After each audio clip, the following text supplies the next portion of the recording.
Mga boss, good day. Ayan, so another day, another problem sa Civic. So ito, kung mapapansin nyo, ayan, naglalangis yung barrel nung mags ko. Kasi ano to, kita ba yan? Kasi yung axle boot ko dito sa passenger side nagkaroon ng butas. Actually nung pinalitan ko yan dati, di ba, nung nire-restore ko nga tong kotse, pinalitan ko na rin yung mga yan. Kaso, yun nga, sa mga palad, nabutas yung sa may ano, dito sa passenger side, sa outer. Yung outer na boot. So, ang gagawin ko, papapalitan ko yon. Pero since babaklasin din naman lahat, nag-decide ako na palitan na magkabila, outer, inner ng passenger side, tapos outer inner ng driver side na axle. Ipaparipak natin yung ano, CB joint natin.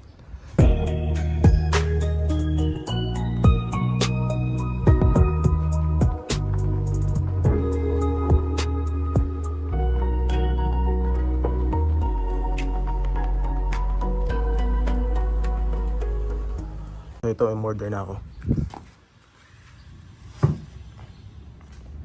So outer, dalawang outer, tapos dalawang inner. Yan.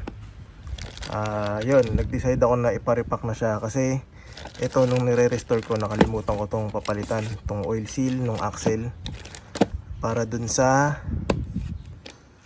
transmission. Yan, kasi nakita ko one time nung inangat ko to, may leak na yung oil seal ko doon. Yung transmission ko nagli-leak. Ito ipapakita ko na sa picture. Yan, so nag-decide ako na papalitan na rin yung dalawang oil seal. So magkabila yon, left tsaka right. Ayan. So ang 206, ito yung axle oil seal, kung di ako nagkakamali, sa passenger side. Tapos yung 205, ito yung sa driver side. Bumili na ako ng Civic Reese, 6 na piraso. Samahan nyo ako sa talyer, mga bossing. Mga boss, nandito na tayo sa talyer. Maraming ginagawa, hapon na kasi. Tingnan natin kung ano, may cater nila tayo, kung may sisingit nilang magawa to. Kasi nagtanong na ako sa kanila dati, sabi nila mga 2 hours daw ang ano nito trabaho. Yan kay JRC. Dito yan sa San Francisco, sa lang. Yan, palit ano lang naman, CB boot, tsaka yung axle oil seal, magkabila. Yan. Mga boss, mga cater daw. Yan. Dito na ako nagpapalit ng mga pangilalim dati. Pero under new management na to. So ngayon ko lang salamuha yung mga mekaniko. Si Kuya Walter. Papakita ko sa inyo yung leak ng transmission na nakalimutan kong palitan dati nung binubuo ko to. Isa na naman pong Honda Civic ang bumalik sa kanyang natural habitat, sa talyer.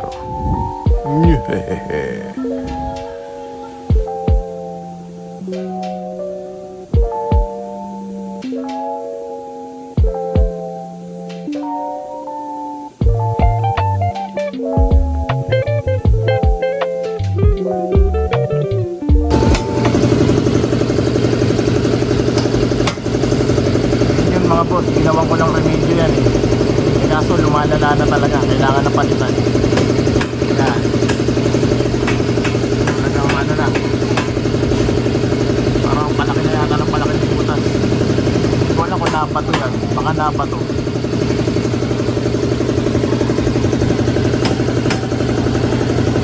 Tapos ito yung naglilik.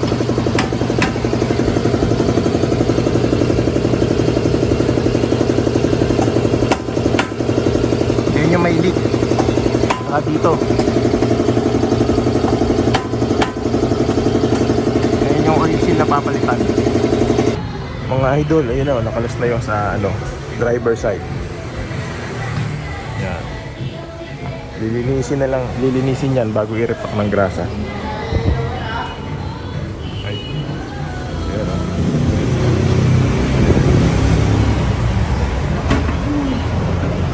Last to, walang katapusan.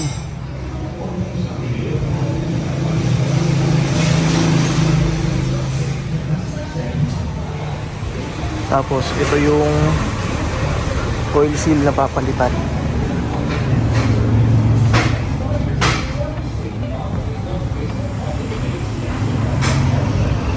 Yan yung 9205 yata. Yan. Kaya dinrain nila yung transmission fluid.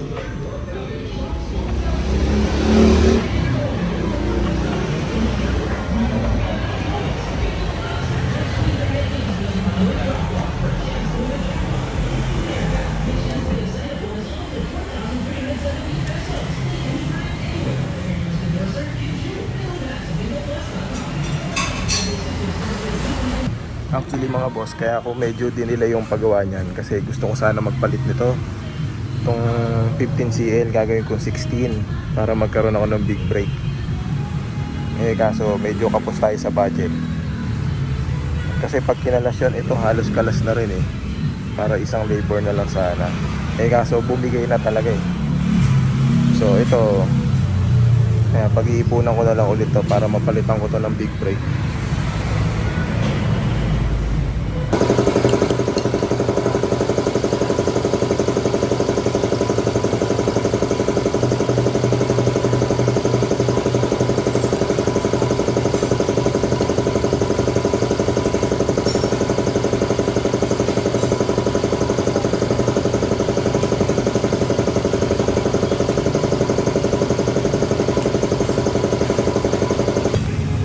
Paps, nakabit na yung isang axle.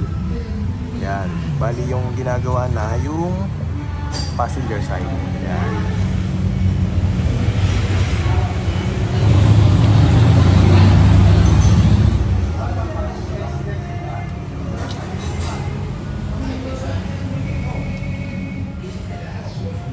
Yan. Update na lang ako pag patapos na yan. Yan. Meron nagkaroon ng konting problema sa pyesa Kaya napatakbo ako sa auto supply para bumili. Kaya parang nadoble yung bili ko Ayan, pag bibili kayo ng inner, ang hahanapin nyo kay Sportec na replacement, ito 802. 802. Wag nyo bibilin tong 804. Yung bibilin, ito sinasabi niya dito, 'di ba, pang 96.99. Kasi itong 804, malaki yung bilog. Masyadong maluwag doon sa axle. Itong 802 sakto, masikip siya. Teka, pakita ko. Ito yung sinasabi ko, itong bilog na to sa axle masyadong maluwag pagka 804. Kaya ang bibili nyo dapat 802 kung Sportec. Mga boss, ito na-repack na yung sa passenger side. Ayan. Ito yung pinagpalitan.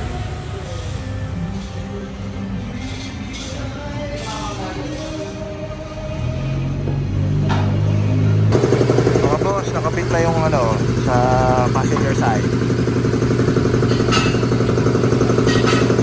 Na yan. Sana wala nang leak.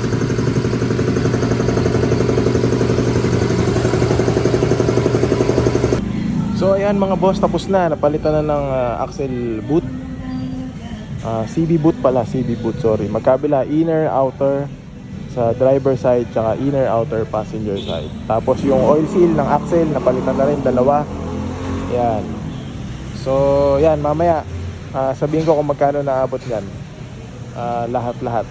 Labor tsaka materials, pyesa. Yun. Ayan, natural habitat, talyer. So ayan mga boss, nauwi ko na. Ayan, bagong boot, inner, outer, bagong oil seal. So yun, kanina pinakita ko na kung ano yung code nung part number ng oil seal. So kung kailangan nyo yun. So ang nagastos ko dito bale is ang CB boot 150 each. So ang apat is 600. Ang labor kinuha niya lang ng 1K. So total of 1.6 plus yung dalawang oil seal. Kung tama ang pagkakaalala ko, nasa 1,000 pesos yung dalawa. So 1,000 sa oil seal, axle oil seal, 600 sa inner outer boot set, dalawang set. So 1.6 plus labor.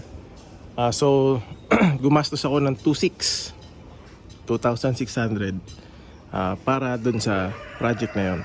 So ngayon all goods na yan, wala nang tagas sana.